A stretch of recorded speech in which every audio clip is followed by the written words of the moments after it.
ndiwe. Iwe ndiye anonzi Hanayo ari kukufonera mufono. Hani uyu ari kufona ndadaira kare.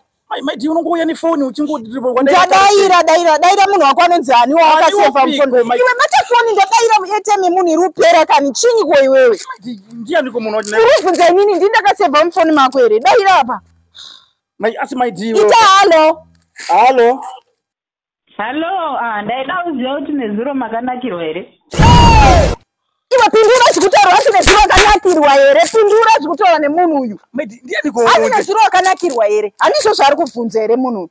Iyo foni yacho wewe unakupiko iwe? Iwe handi foni yako yakaseva kuti Hani ari kukubvunza Nezuro akanakirwa here? Pindura. Maiti yo ifoni yenyu ini nani? Pindura. Halo. Handiti maiti dauta Nezuro. Anonzwa kuti makanakirwa here?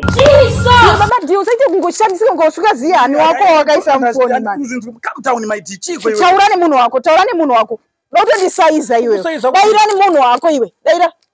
Handisunzwisisa kuti muri kuti chii nini? Ndini mai vehuchi, makatenga huchi Nezuro, ndaunzwawo kuti makanakirwa here? Oraiti, aiwa. Aiwa, ndakanakirwa mai, ndakanakirwa ai. Uchi wenyu unonaka mufungi rambai makadaro. Alright, zvakanaka. Ndichazouya ndichitenga humwe. Alright, but maiti why? Baba asi unowo zvimwe zvacho unongondipawo mutoro mahara. Ukaseva munhu weuchi uti Hani here. Uchi unonzi chiko maiti?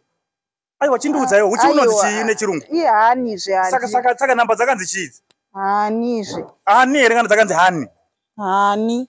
Ndaverenga ndichidhonza wedhi racho kuti Hani. Waverenga uchidhonza kuti unongoisa hasha nepasingadi hasha maiti. Sorry babadi.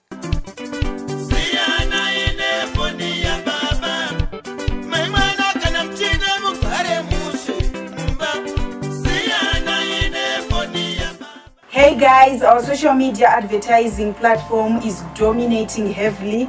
Follow us on our Facebook page, Tichkach MTV, and also subscribe on our YouTube channel, T1 Station. Please don't forget to like, love, share, and comment. You will also get inspired dramas. Thank you very much. We love you all.